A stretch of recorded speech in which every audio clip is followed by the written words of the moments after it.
Love me, love my old. I laid that in the line with the missus the day we got spliced.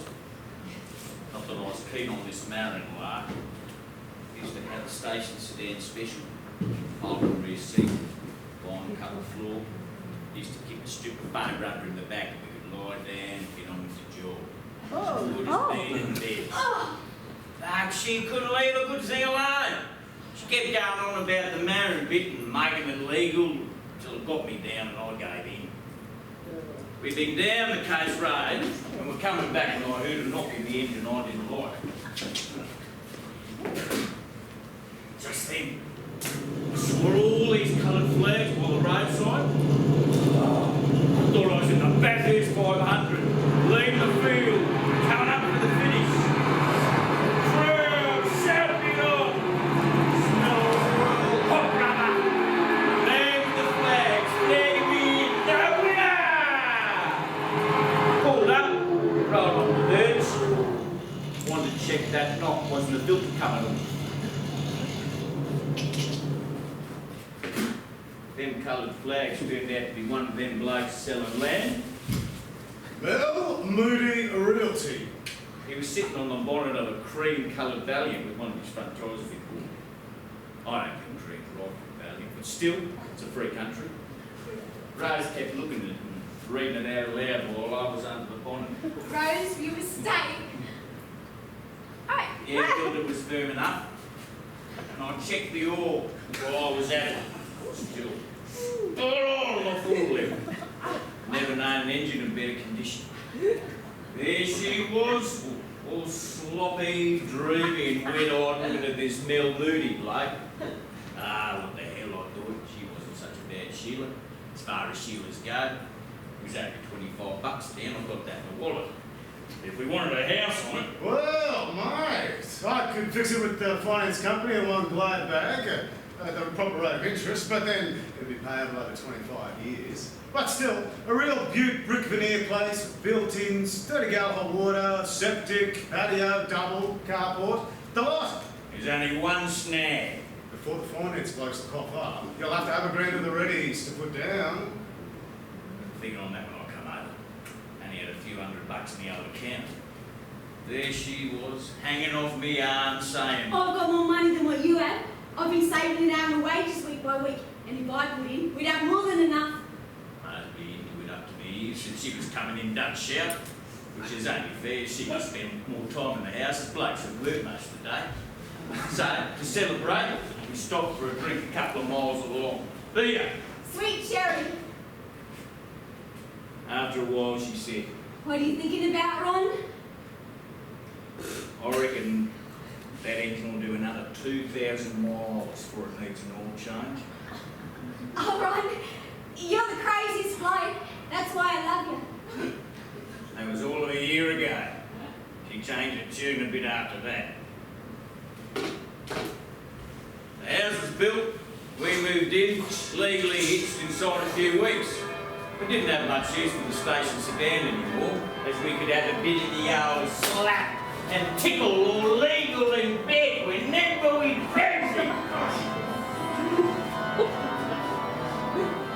So I sold him the station sedan to a bloke I don't think knew anything about cars. He looked her over, started her up, took her for a spin, then said she wasn't in bad nick. Understatement of the century. Last I saw of her was a tail light indicator blinking its orange eye. There you have it. Unless you're going to stick to one car for life, no use getting too attached. The day's going to come when you're going to have to part with her. Never seen her again. With the money I got from the station sedan, I'll put a deposit down on a Monaro. The first time I saw a Monaro coming off the line. Trying to get this black plastic shit off the taillight cavity of the station sedan. The bloke who operates the Boston Guns and Italian. It's a pity he never stayed there. He comes out with a few bars sometimes when the job's getting him down, making a noise like a scalded cat. Opera, he calls it. Opera! I asked you. I wonder who they're going to do next. Thought he was playing an opera house when he's doing this. You've only got to get one eye sign a line, waving a plastic gun around so you can make a flaming orchestrator and cause a load of trouble. Anyway, here she was, coming out of the oven with the oxide kits dried off. Long, low, graceful front guard. Huge moulded style line, running headlamp to boot. Clean, sporty, down sweeping line of her fast back coupe rear. First morning through the line. And even then, without a touch of paint or chrome on her, none of the trimmings. Wheelless, windowless, engineless, oxford coloured body. She had no class about her. I talk about love at first sight with the Sheilas, but I don't think it ever lasts like that. Ah, Sheila cannot get sick the first time you see her, but doesn't stay that way, you see her a lot. Never had that sort of let down in the car. Anyway, sold the station sedan Sunday morning, put the deposit down. I followed her journey on the line to make sure the blokes were giving her that extra touch. She was going to be done in Mirage blue, black on the roof. I got 4 coats of paint instead of the usual 3. When she came out of the booth, she was a picture. Blue that was never on land or sea. Something out of this world. Paint shop, then through hard trim, windows, windscreens, door handles, gas tank, wiring, dash, steering, got to the engine, line assembly, wheels, fenders, then the soft trim, upholstery. When she finally rolled out, she was a dream. My dream come true. Something I had watched over through all the stages of creation. They say this world was made in 6 days. Well, GMH, it takes 6 days from the first spot weld through to touch up the chrome badge. I reckon if this world had been put together with the same care and precision that went into my Monaro, it'd be in better shape and we all be able to sleep easier. You'd think that with a new missus, a new home and a new car, folk ought to be well and truly set up. Didn't work out like that for me. Trouble started the day I bought a home.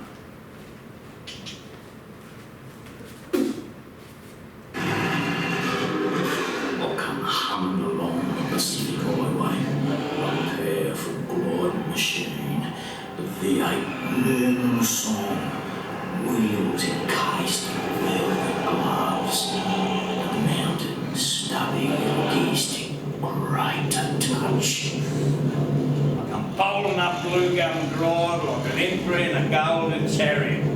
There's the missus on her hands and knees trying to make something out of the herbaceous border. In your mistake, cut out of the bush.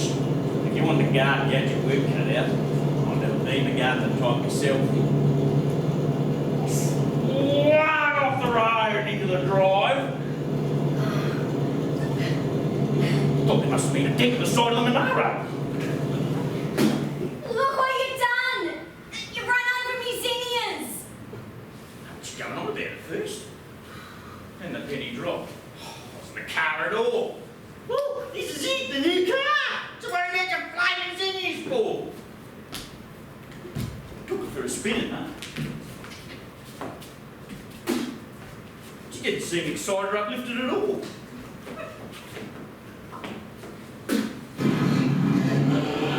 Didn't say anything about the suspension. Why she calling it a surge of speed. Just sat there, deep reclining seat. With her face all pursed up.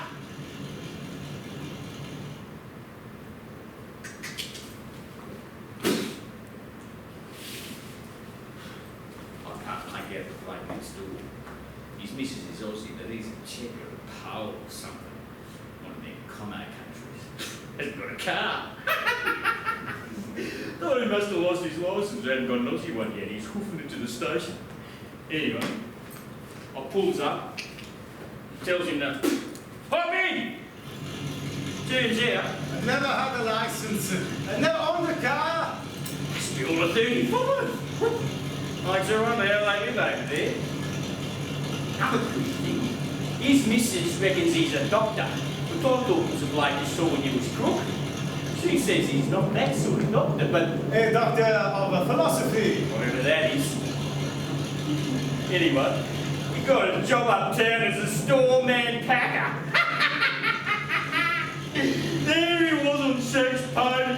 Must be a mile and a half to the station. Sniffing at the air as though he's expecting it to go on short supply every day. What a nom! His name's Michael. never Michael, Mick. Always. Michael. Anyway, his missus and my missus. Oh, Marlon, how do you get your whites whiter than white? He's yakking and laughing too. Basically, yeah, when he like and enjoyed talking to women. She would talk so I'd driven me up the wall. Anyway, I like to give me plugs of going over every 500 miles or so. An old toothbrush, a bit of petrol, gets in the grooves. Ah! Ronald! Always calls me that. Lucky blokes at work can't hear. This fascination, this internal combustion engine is something that completely eludes me. I am a man out of my time. Looking like a bloke would have a hard time fitting in any time. I can see the pedestrian becoming an extinct species, Ronald. As we walk less and less, our legs will get shorter and shorter till they finally disappear. Our posteriors will get bigger and bigger through constant sitting down. And evolution will finally produce this new man, Homo automobilus. The hell was he going on with? He can talk. His ass is big enough. Toss us the 5'8", the feeler gauge, will you? You speak a strange language to me, Ronald. What on earth is the feeler gauge? That'll do me by the chlorine. Ah. It is the tyranny of the distance, Ronald. That makes the motor car such an important adjunct to living in this empty continent.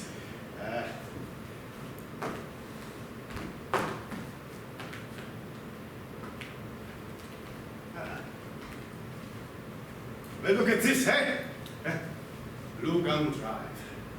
Brick veneer villas, empty lots, waiting buyers, the struggle of trees where the dozers have thinned out the scrub. No village, no sense of locality, history, husbandry. An area of bush beside the highway that developers have made into a turnoff for the motorist to come home and to sleep. Pass the 5'8" ring spanner, will you? I want to check the nuts under the manifold. The 5'8" ring span, there you go again, Ronald, with this strange, balanced-sounding terms. You wouldn't read it out. He's a bloke who had to be shown what a 5'8" ring spanner was. You think it's strange, Ronald, that I'm not familiar with this 5'8" ring span? I think you're having me on.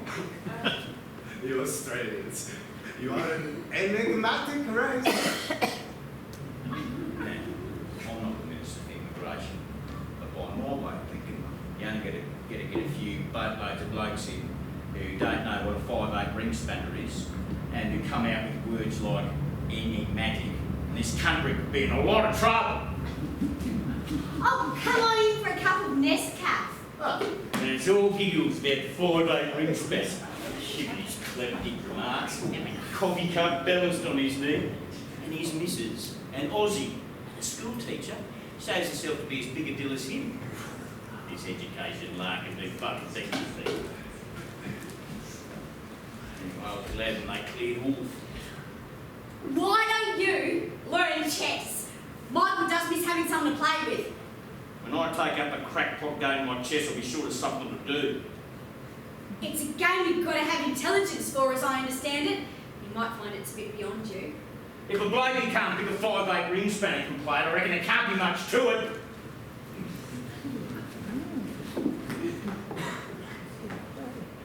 Stood on the big freezer next morning when she got me breakfast.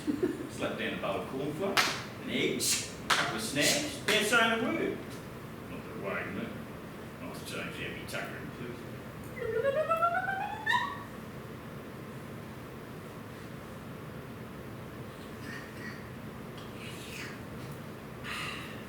Made a second cup too.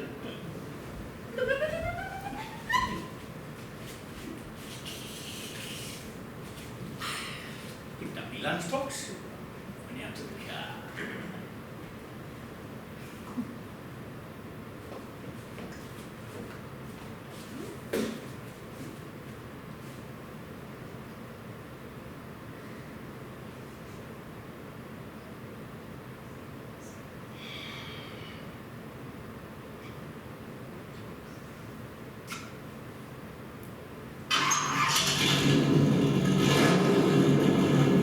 Flick a switch and the engine turns over like a song. No choke, no drum. I like to idle for a couple of minutes before backing around, getting warmed up, and we all coming up from a sunbonnet's job of lubrication. Suddenly, the missus appears. Look at the way sailors look when they're about to put on the big tear suit. Don't go off to work like this, Ron. Like what? So silly all over the stupid car. Why, what? No, What did you mean then? just made me know about, Can't even say it! turn the engine on the back down, please. Oh, from wearing that. Back around. Put me foot down. Round her out. A smooth running, deep throated. A piston stroked into perfection. Let these Sheila start getting away with it. I'll have you round their little finger before you know where you are. Takes me 12 to 13 minutes to get from my carport to the factory. 11 miles, 3 sets of traffic lights. Not bad. We get 2 hooters to start. First, 7:27, 3 minutes to put out the smokes, get into your togs and onto the line. 7:30 on the dot. Second hooter goes, line starts to move.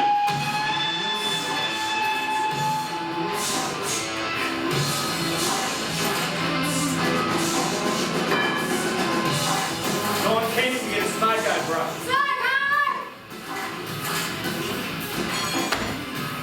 Usually sit with Joe. Here you go. Isn't bad, Joe. He can speak a bit of English. Hey, you know happy this morning, mate? Nah. This is trouble. Mrs. Trouble. Hey, you chicken a chick last night, eh? Nah. Mate, you plenty of chicken chip. You know Mrs. Trouble. I reckon these new Australians are the right idea with their women. They keep them under lock and key. We give them the Sheilas too much rope. We're not careful. They'll be running the country soon.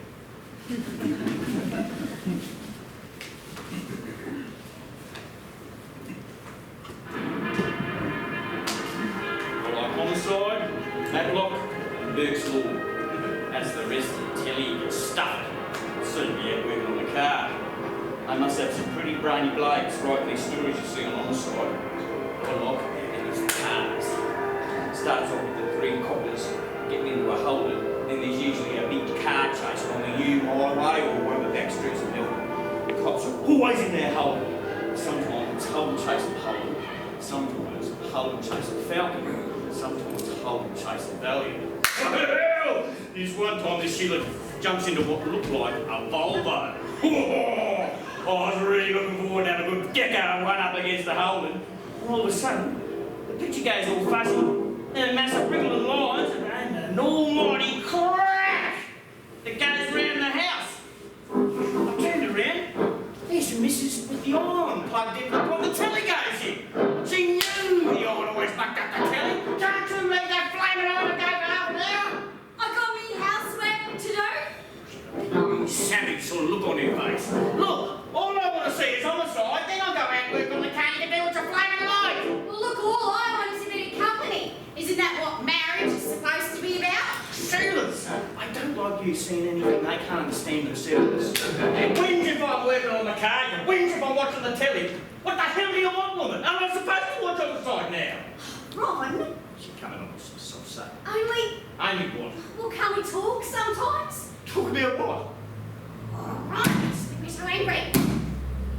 She's thumping the iron down as though she's trying to break it. I read an article in the newspaper somewhere that said that she was a bit deficient on reason and logic. I can't help it, it's just the way they're made.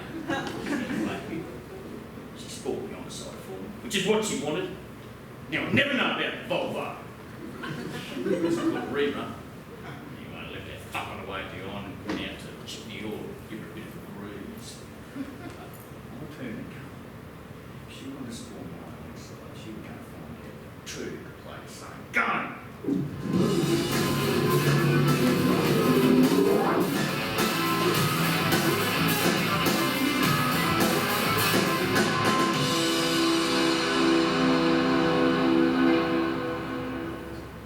Sometimes at night I can't sleep.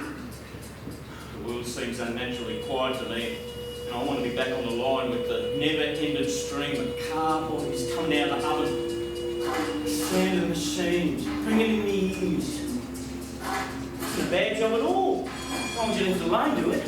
Like Archie, the old boy, he left you alone.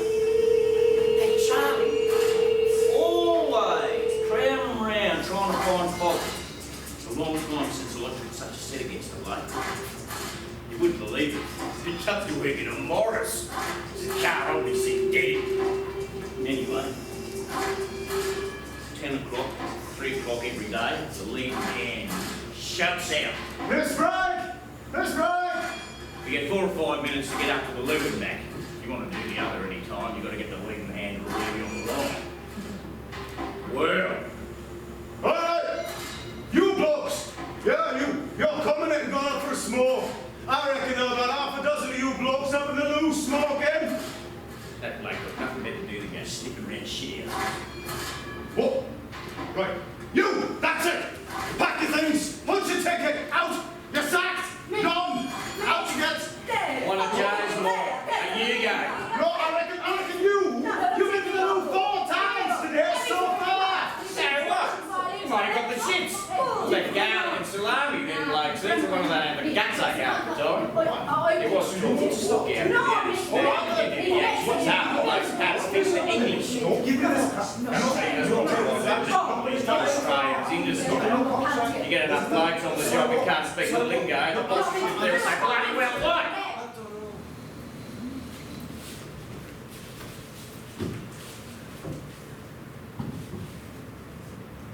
You have to cross the Alligator Creek to get to Rosemary Estate from the Pacific Highway. It's very narrow. It's a sharp turn as you come to it. There's a sign in the side of the creek that says, dangerous turn, drive slow. There's been a couple of accidents along there. The real estate mob ride a load of all like Lying just off the Pacific Highway, the charm of the rural approach over Alligator Creek has been fully preserved. there's a good strip of bitumen along there going drive, and I'm usually giving the hammer around 60 mile per hour along there, but then I have to jump on the brake when I come to the turn. Take the bridge about 24 mile per hour, which I reckon is 10 faster than anyone else on the estate. But then, I know just what I can get out of my car every moment at the wheel there. Listening to every beat of the motor, suspension, wheel balance, taking it all into account. Which people say it's the speed of the roads that cause the accidents. they mean is different types of driver's licences. Like, I can be doing 80 mile per hour in my money, but on the damn side of the safe of it, some Sheila driver plodding along at 25 mile per hour, wondering what she's going to buy for dinner or which way she's going to do her hair next. Some blokes are like it too. I think it was a rule, like that late Michael next door.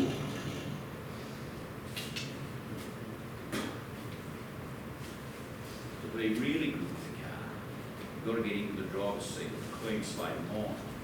Something blanking in, nothing there to distract you. Much trouble having a system of different types of driving licences. To start, no Sheila should be allowed to drive a 6 or 8 cylinder car. Just not up to it. No, there's too straight with 3-wheelers that go for Sheilas. And they could have their own little track, especially for them, alongside the main lane highway.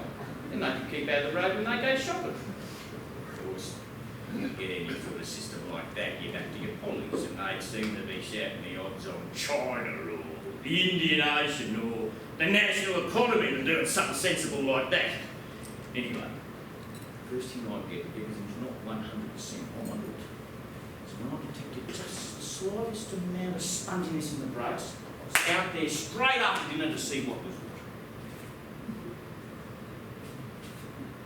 And I was to drop a brake fluid, but I decided to bleed the brakes in case I'd got an air bubble in the lines. It's a job you can't do by yourself, so I yelled, "Rose!"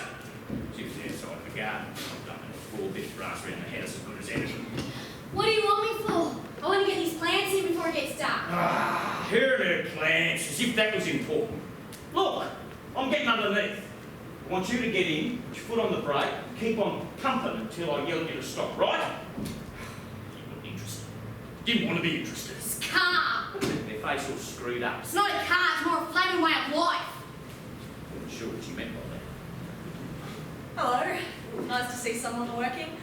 You're getting on well with your boarder, Rose. Oh, I was until he calls me over to help with his old car.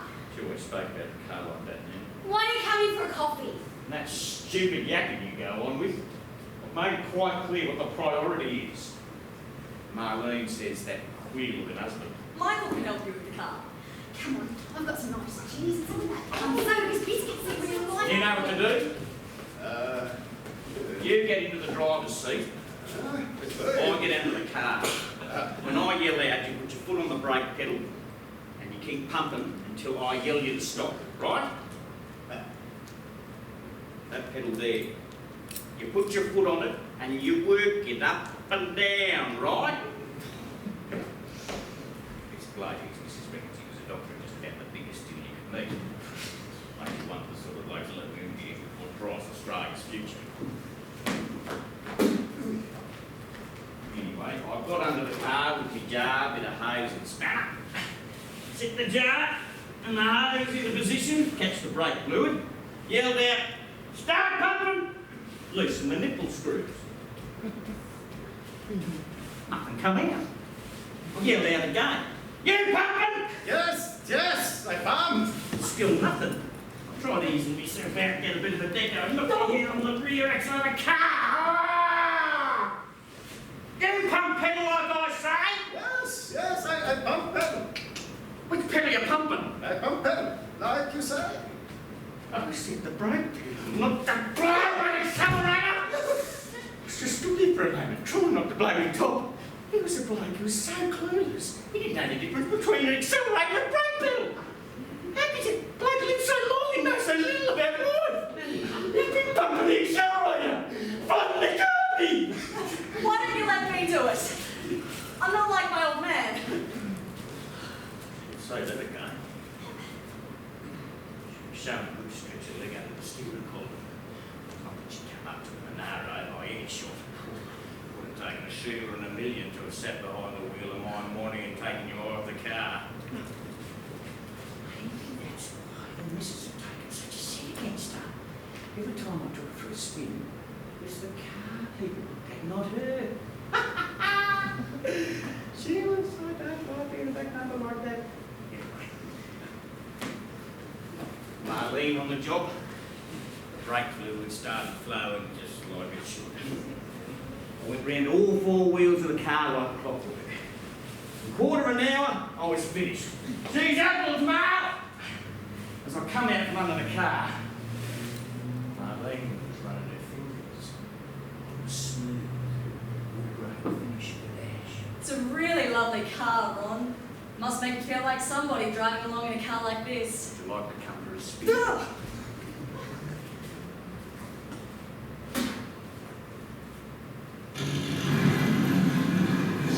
Revved her up, backed her out, opened her up, all going wide. Speedo flickering up, all gauges going, RPM, NVH, temp, generator, amps, the V8 motor singing its almighty hammer song of power. Great machine, a surgeon, effortless strength, shutting the brute power, spot on, tuned up mechanical coordination. We zoomed up Alligator Creek Bridge, the speeders touched the brake pedal, a screw to deep through bitumen. Then we shut it down, 50, 40, 30. I cruised over the bridge at 20 mph. I swung around, giving another burst of surging speed. Then come across sharp on the brake pedal again. Full on, no sponginess. I come to a dead stop in front of the house and swung her into the drive. Marlene was really impressed. She got out a little bit breathless. Her hair was messed around a bit. She got on this cheeky sort of blouse that started buttoning up way down her neck. Would you like to come for a proper spin sometime? I'd love to. Let's all go. You, me, Rose and Michael, a real swinging foursome. What do you mean by that, Alan? You hear about this washwalker lark. You think a little bit about Marlene. And your old man was no better at that game than he was with a 5-8 ring spinner. She must be having a pretty big time of it. Anyway, we went back inside. There's a Mrs. and Michael. Their coffee cup, yakety yak. Michael flopped down in my chair and made himself at home with his smart-ass jokes. Mrs. giggled. The motor car. It's the modern man's virility symbol. Pulling on his pipe as if he was setting up in the prophecy business. Is it what? Oh, many psychologists, they have remarked on the obvious undertones of sexuality in the motoring mystique. They are sold as objects possessing power, speed, thrust, strength, stamina, the brute beneath the bonnet, tiger in the tank. But these names of these motor cars, they are loaded with suggestions of the male sexual aggression. The Mustang, the Falcon, the Stallion, the Jaguar. Hey, right, has there never been a motor car called the Feather? or the Pansy? Yeah, was this about his number? Pulling that pipe and speaking a load of crap with the women having a fit of the giggles, telling him what a witty bloke he was. The bright colours of these motor cars, they suggest that the male bird displaying the finery and the plumage. The roar of the exhausts echo the cry of the jungle male. In the mating season. And this obsession with speed, it's an expression of the need for reassurance of one's virility. Oh, just about enough of this smart-ass talking about like you can pick a 5-8 ring spanner. What about that coffee there? A lot of this goes back to Freud. Freud, I've heard of him. Oh, she wouldn't say that whether she heard him or not. Sounded like a round spark plug in the arcs me. You do not need to know about the Freud to appreciate the pronounced sexual element in the marketing of the motor cars. Just look at these commercials on the television. The car of your dreams gets you the girl of your dreams. And in a euphoria of passion, gasoline, you drive off to dreamland, where the parking meters never run out. What are you trying to make out? Anyone with a driver's license is some kind of sex maniac? He's not saying that at all. Well, what is he trying to say, I'd like to know? All this talk about sex in front of the Sheilas? Some of these new Australians have no idea what the fool should be when it comes to talking to Sheilas. I never know what Michael's talking about myself half the time. Come on, Michael, it's time we were going. Look, I think that the motor car symbolizes the age of technology generally. The means whereby man has become the mobile, restless creature, polluting and dehumanizing his environment, and living very beyond his means in relation to the limited natural resources of the planet. He is building ever wider motorways where the green grass once grew, in order to travel at ever-increasing speeds on journeys, which become ever more meaningless. Come on, Michael, time to leave. Oh, of course. Thank you for coffee. I'm glad that she got him out of there back of their own block. Natural resource, the planet. Flying nutcase. He's a highly educated man. Look at their face all screwed up. Any fool should be able to see that. Oh, well, I must be a fool then. Realised I said the wrong thing as soon as I said it. Educated? You call that educated? Going on about the natural resource, the flaming planet, he can't even pick a 5/8 ring spanner when he sees it. You got spanners on the brain. Oh, well, it's a darn sight better than having some things on the brain I can think of. All this talk about cars and sex. He's got sex on the brain, I reckon. He was explaining how the appeal of the motor car is all mixed up with sex instinct. Oh, he's thinking with the sex instinct. Starting to sound like him, I'm not having it. He might talk that way in front of his own missus, but I'm not going to hear it. He's an educated, civilised man, and that's the way he talks. So long as talking about his own stuff, you can seem to find a heck of a lot to talk about. You've got a dirty, horrible little mind. Me?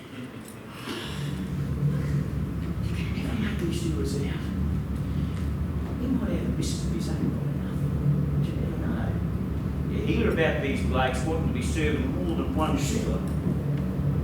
Anyway, back over a few evenings later, Michael looking like he'd spent a couple of nights in a stock camper out bush somewhere, his shoe all crumpled, hanging out. Elaine, though, was wearing a big white lacy blouse and a blue skirt that showed off her ribs, coming up and giving her eyelids a bit of a flutter. Come to ask you a favour, Ron. She looked like some sort of musty perfume. She smelled pretty good. There's a symphony concert playing on the radio, and our radio's on the blink, so we were wondering if Michael could listen to it on your car radio. They're doing marvellous at the second. As if that had something to do with it. Oh, no trouble at all. It'll keep running out of the carport for a change. Unless he wants to listen to a symphony while he tinkers about. Tinkers about? Shit. But there was nothing for me to fall into, so I wanted to kick up a scene. Anyway, what I thought was going to be a drag and even stuck indoors with two shields turned out to be alright. I brought over a few bottles of beer and some homemade pies. Since her old man was having a use of my car, she was going out of her way to lay it on with me. Played a few games of gin rummy, me winning most of them. In any game calling for some sort of intelligent women are a bit of a loss when it comes to the sort of minds they got. But a few games of cards keeps them pretty quiet. And I don't mind them as long as they're kept quiet. Especially when they've gone out of their way to make a bit of an effort to look their best, as Marlene had done. With that blouse, skirt, perfume. But they couldn't leave a good thing alone. They opened another bottle and... Oh, don't drink it all, Ron. Save some for Michael. Well, beer's the last thing Michael wants when he's listening to a symphony. Oh, it must be wonderful being able to listen to music like that and take yourself out of this world. What do you want to be taken out of this world for? You take it out of it whether you want to or not when your number's up. Just then, clever digging figures. Right, and there was a more spiritual announcement in the music that ever came out of one of them bottles. Excuse me, would you mind please kind of make me a cup of coffee? Did you remember to turn the radio off, Michael? Radio? I'm not sure. Anyway, this mate hit me says I the car door. He left the radio on all right, not doing the music anymore, but some bloke going on about early colonial architecture of all things. And there was smoke coming up the floor from under the seat. How did you manage this? Got that and worked it out already. He knocked that dirty old pipe that he's having in car run. He was too wrapped up in his private music to raise the smoke. He would have to cook for himself before he noticed anything. Wrong. I'm so sorry. What have I done? Oh, a child of the size of a 57 piece of me beer ball blue dotted on carpet. That's what they use for done. Or down in one of there with a silly hand hitting it out. What a shame.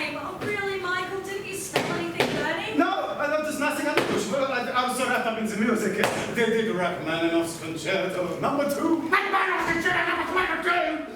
I still haven't chewed my hand off. I'm more clobbering him with him than clobbering the carpet. I should never have left a no-hoper like you alone in the car. You couldn't blame him for all you did. Sitting there wrapped up in your weird music. Never mind, Rod. We'll get you another carpet for your car. Oh, you'll do nothing of the sort. It's only a little hole. We can patch it over. I can't see what all the fuss is about. Oh, she wouldn't sit in the carpet. Doesn't know who the day we got her. He takes her right as soon as I open the door. I might take your right. I wouldn't take anybody else's. Unless they got down on their hands and knees and went in all faultless. Julie, I am sorry. It wasn't nice. We'll get you another I did not Put mean him in the it. carpet. Not fucking soaking You've water. been so nice. I've been so Fine nice. carpet cleaner is. Stupid guy. Forgive me. You couldn't even be bothered to say goodnight to him. Oh, what was I supposed to thank him for setting my car on fire? You got to think about that car. What do you mean, a thing? You ought to go and see a doctor. I'm still holding a bucket of soapy water in my hand. I did think about throwing it over her. It only made it carry on even more.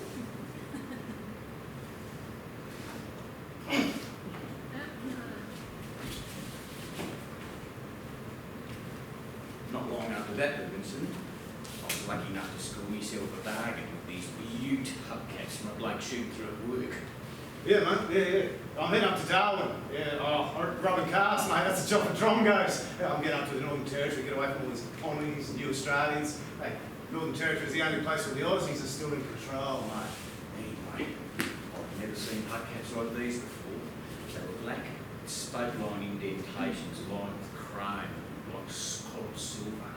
They came to a point like a cone, and on each point there was a sunken cross of chrome. Really made it look like something out of this world. Yeah, mate. Yeah, I'll let you have me hubcaps for $30 if you see us after we get out, mate. Well, you must be joking. Oh, I'm not joking. Couldn't read me luck. Sure enough, there he was by the gate when I come out from work. Ripped open my pay packet, handed him over the $30 before he jumped in mine. Sweet. See ya. I can go in the house and I got home. Started changing the hubcaps straight away out in the carport. Wait to see what they look like. Flipped off the old set and Rose appeared, smelling a scent with her hair all done. Wasn't like her to come out of the carport. Aren't they lovely? First time I'd heard her come out with anything good about the car. They're distinctive. I've got two on and I stood back to get the effect. They really give the car something. Even people who never noticed hubcaps couldn't listen. They went with black vinyl roof and the white wall tyres really set them off. Put him on the other side and we'll go out for a little run. Didn't sound like her at all.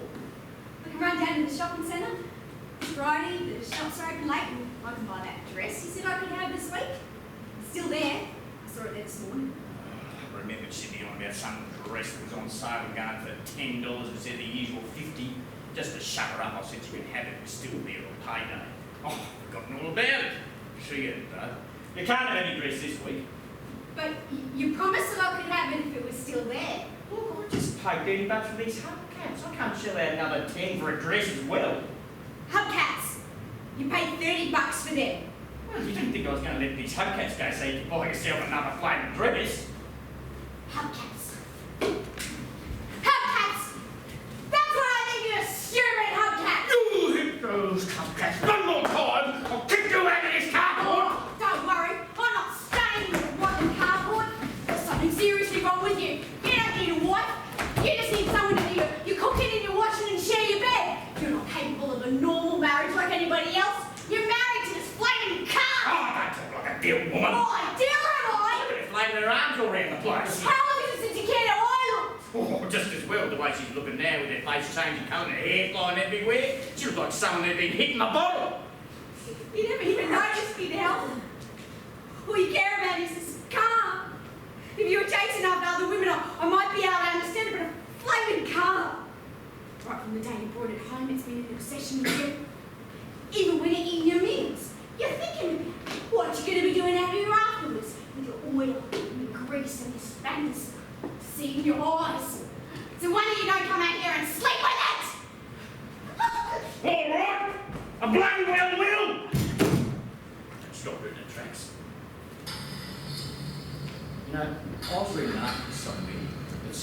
You are living in a consumer society where people have lost their way, don't know what life means anymore. And they're trying to make themselves feel safer by getting all the material goods they can. And I reckon there's something in that when it comes to the shillings. And you see how they carry on about not getting the dress. Ha! She thought I was sick!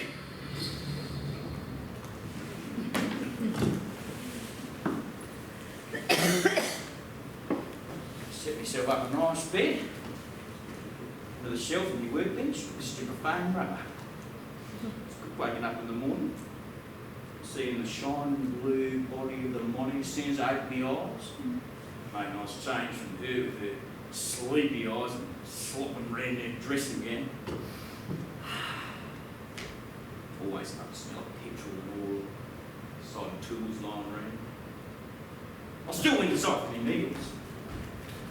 By the way, she was slapping down me, tucking down, like she'd be giving a cooking game away every day. Anyway, wasn't a very good car. Wasn't wine to cook, no, big drafts coming in. There's a fair sized window.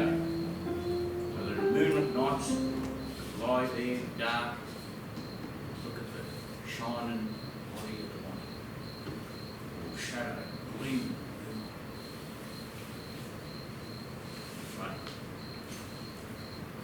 A few nights later, I was having a big clean up around the edge block and all stuff.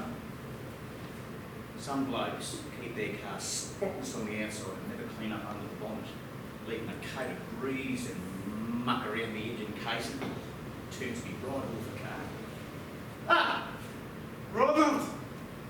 Tell me, why you spend so much of your life this old rust bucket? Rust bucket. I thought that very Ah, Ronald! That's all that this contraption is? Name me one car from any of your Como countries that comes anywhere near a Holden. I'm not a Como, as you call it. I never said you were. I said, name me one worthwhile car that any of your Como countries have produced before you come over here running down the Holden. Oh, cars. Is that all that matters here? Cars, beer, football. It is not because of any shortcomings that they may have had as motor engineers that I became a refugee from communism. It is because of what their monolithic doctrines do to the unfettered spirit of